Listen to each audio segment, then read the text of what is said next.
అమ్మా, మేము 3 రోజులుగా ఆకలితో ఉన్నాం, మాకు కొంచెం భోజనం పెడతారా అని అనాథ పిల్లలు బాధతో అడుగుతుంటే, ఇస్తాను బాబూ, ఈరోజు మాత్రమే కాదు, ప్రతిరోజూ భోజనం పెడతాను అని పిల్లల్ని దగ్గరికి తీసుకుంటుంది. ఫుట్పాత్పై ఆహారం అమ్ముకునే ఒక పేద మహిళ ప్రతిరోజూ 3 అనాథ పిల్లలకు భోజనం పెట్టేది. 25 సంవత్సరాల తర్వాత అదే చోట 3 విలాసవంతమైన కార్లు ఆగాయి. వాటినుంచి దిగిన 3 ధనవంతులు ఆ పేద వృద్ధురాలి పాదాలకు నమస్కరించారు. ఆమె జీవితం ఆ క్షణంలోనే మారిపోయింది. హలో ఫ్రెండ్స్, ఈ హృదయాన్ని తాకే కథ వెనుక ఉన్న పూర్తి నిజాన్ని తెలుసుకోవాలంటే వీడియోను చివరి వరకు తప్పకుండా చూడండి. వీడియో నచ్చితే లైక్ చేయండి. శాంతపురం అనే ప్రాంతంలోని ఇరుకైన వీధుల్లో ఒక చిన్న ఇల్లుంది. దాని ప్రధాన ద్వారాన్ని మల్లెతీగ చుట్టుకుని ఉంది. ఇల్లు చూడడానికి చాలా అందంగా ఉంది. అది రాధా మోహన్ల నివాసం. రాధాకు ఆ ఇల్లు కేవలం ఇటుకలు రాళ్లతో చేసిన ఇల్లు మాత్రమే కాదు, ఆమెకది కలల దేవాలయం. మోహన్ ఒక ప్రైవేట్ ఆఫీసులో సాధారణ క్లర్కు. స్వభావంగా ఎంతో సౌమ్యుడు, మృదుభాషి. రాధామోహన్ వివాహం జరిగి 5 ఏళ్లు గడిచాయి. ఇద్దరి మధ్య ప్రేమ అపారంగా ఉంది కాని ప్రతి స్త్రీ కోరుకునే ఆ చిన్నారి నవ్వులు వారింట్లో మాత్రం వినిపించలేదు.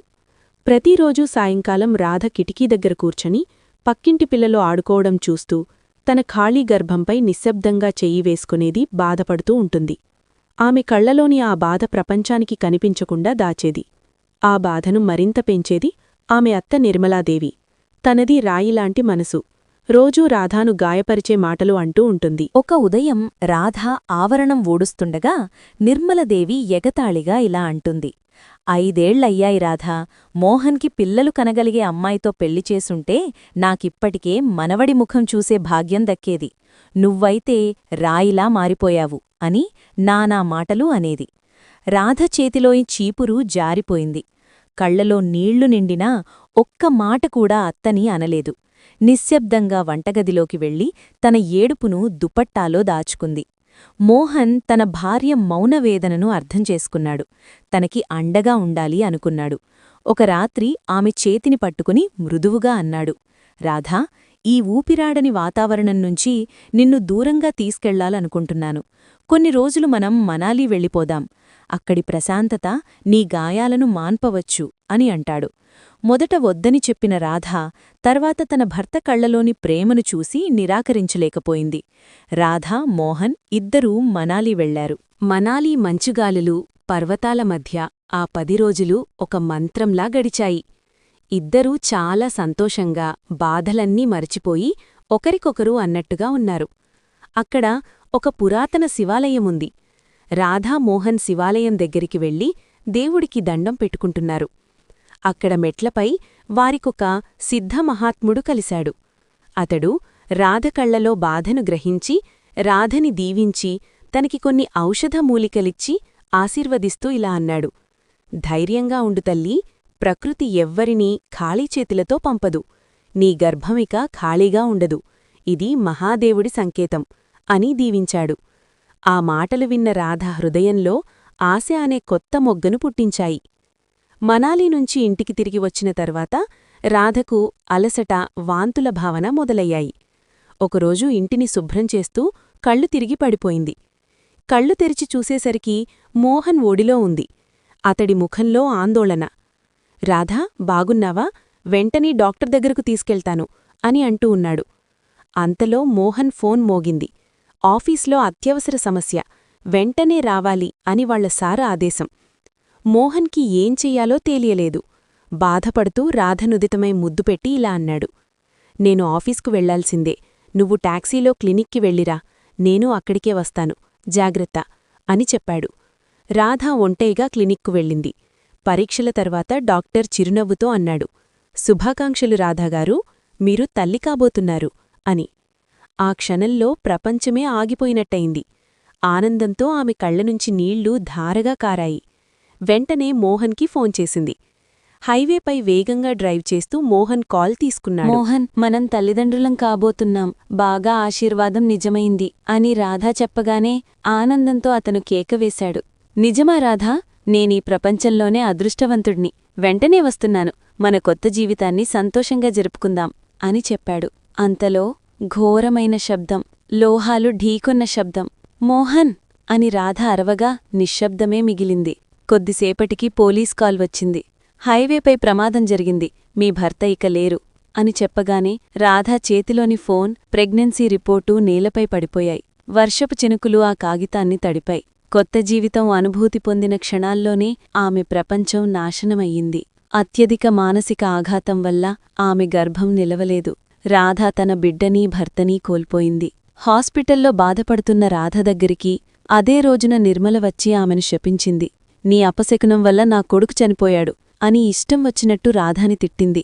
రాధ తన అత్తకి దండం పెడుతూ నాకే పాపం తెలియదు అని కాళ్లమీద పడిన నిర్మలదేవి కనికరించలేదు. మరుసటి రోజు రాధ ఇంటికి వెళ్లగానే నిర్మలదేవి ఆమెను ఇంటినుంచి బయటకు గెంటేసింది.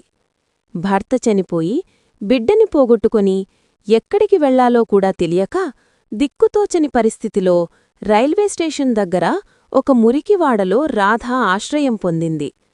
తన దగ్గర ఉన్న కొన్ని నగలు అమ్మి ఒక చిన్న తోపుడు బండిని కొనుగోలు చేసింది.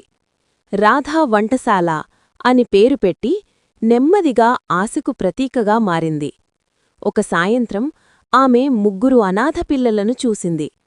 వారికి భోజనం తినిపించి ఇలా చెప్పింది, ఈ అమ్మ చేతులు పనిచేస్తున్నంతవరకు మీరు ఆకలితో ఉండరు అని వారికి సూర్య, గగన్, భువన్ అని పేర్లు పెట్టింది. అలా పిల్లలకి రోజూ భోజనం పెడుతూ ఉంటుంది రాధ.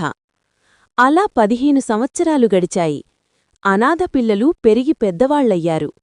బాగా చదువుకుని ఇంజనీర్, లాయర్, వ్యాపారవేత్తలుగా ఎదిగారు. ఇలా ఉండగా ఒక బిల్డర్ రాధపై కోరికతో తప్పుగా నోరుజారాడు. వెంటనే రాధ ఆ బిల్డర్కి బుద్ధి చెప్పి చంపదెబ్బ కొట్టింది.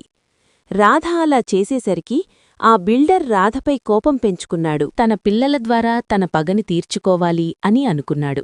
అలా ఉండగా ఒకరోజు సూర్య, గగన్, భువన్ ఆ బిల్డర్ని కలిసి వర్క్ గురించి మాట్లాడుతున్నారు. అప్పుడా బిల్డర్ రాధ గురించి ఆ 3 పిల్లలకి అన్నీ తప్పుడు వార్తలు చెప్పి కొన్ని ఫోటోలు, పేపర్సు చూపించాడు. అవి చూసిన వెంటనే సూర్య, గగన్, భువన్ చాలా కోపంగా రాధపై ద్వేషం పెంచుకున్నారు. వెంటనే రాధ దగ్గరికి వెళ్లి ఆ బిల్డర్ చెప్పిన వాటి గురించి గొడవపడి రాధ పెట్టిన భోజనం కూడా విసిరికొట్టారు. వాళ్లు అలా చేసేసరికి రాధ మనసు ఒక్కసారిగా ముక్కలయింది. సూర్య, గగన్, భువన్ రాధని వదిలేసి వెళ్ళిపోయారు. ఆమె మళ్లీ ఒంటరిగా మిగిలింది. అలా కొన్ని సంవత్సరాలు గడిచిపోయాయి. ఒకరోజు ఆ బిల్డర్ చావు బతుకుల మధ్య ఆస్పత్రిలో ఉన్నాడు. తను చేసిన తప్పు తెలుసుకొని సిగ్గుపడుతూ అసలు నిజాన్ని చెప్పాలనుకున్నాడు. వెంటనే సూర్య, గగన్, భువన్ని పిలిచాడు. వాళ్లు రాగానే బిల్డర్ తను చేసిన తప్పులన్నీ ఒప్పుకొని రాధ గురించి నిజం చెప్పాడు. రాధ ఏ తప్పు చెయ్యలేదని, ఇదంతా నేను చేసిన కుట్ర అని నిజం ఒప్పుకున్నాడు. బిల్డర్ మాటలు వినగానే 3 బాధపడుతూ వాళ్లు చేసిన తప్పును గుర్తుచేసుకుని బాధపడుతూ రాధ దగ్గరికి పరుగులు పెట్టారు. 3 కుమారులు పరిగెత్తుకుంటూ విలాసవంతమైన కార్లు రాధ ఇంటి దగ్గరికి వచ్చి ఆగాయి. వీధిలో వాళ్లు అంత ఆశ్చర్యంగా చూస్తున్నారు. రాధ కూడా ఎవరు మీరు అన్నట్టు చూస్తుంది. వెంటనే 3 ఆమె పాదాలమీద పడి ఏడ్చారు. అమ్మా, మమ్మల్ని క్షమించు, తప్పు చేశాం అని. రాధ నిశ్శబ్దంగా చెప్పింది, నేను మిమ్మల్ని ఎప్పుడో క్షమించాను, కాని మీరు నా మాతృత్వాన్ని అనుమానించిన రోజే నా హృదయం విరిగింది అని బాధతో చెప్పింది. తర్వాత వారామెను రాజభవనానికి తీసుకెళ్లారు. కాని రాధ కోరింది వేరే. నాకు ఇవి ఏమీ వద్దు, రాధా మెమోరియల్ ఆశ్రమం స్థాపించమంది. ఏ పిల్లవాడూ ఆకలితో ఉండకూడదని. తల్లి మాటలు విన్న 3 కుమారులు సరే అన్నారు. ఆశ్రమం ఏర్పాటు చేశారు. ప్రతిరోజూ రాధ ఆ ఆశ్రమ వంటశాలను నడుపుతోంది. తనే స్వయంగా భోజనం రెడీ చేస్తుంది. ఆమెకు వేల మంది పిల్లలున్నారు ఆశ్రమంలో. ఆమె 3 కుమారులు ప్రతి సాయంత్రం ఆమె చేతి రొట్టె తింటారు. ఇలా రాధ పిల్లలందరితో జీవితం గడుపుతుంది. ఆశ్రమ ద్వారంపై మోహన్ ఫోటో ఉంది. అతడు నవ్వుతూ ఇలా చెబుతున్నట్టుంది, ప్రేమ, సత్యం ఎప్పటికీ ఓడిపోవు. ఈ వీడియో నచ్చితే లైక్ చేసి మీ అభిప్రాయాలు కింద కమెంట్ చేయండి. మరిన్ని మంచి వీడియోస్ కోసం ఛానల్ని సబ్స్క్రైబ్ చేసుకోండి. Thanks for watching.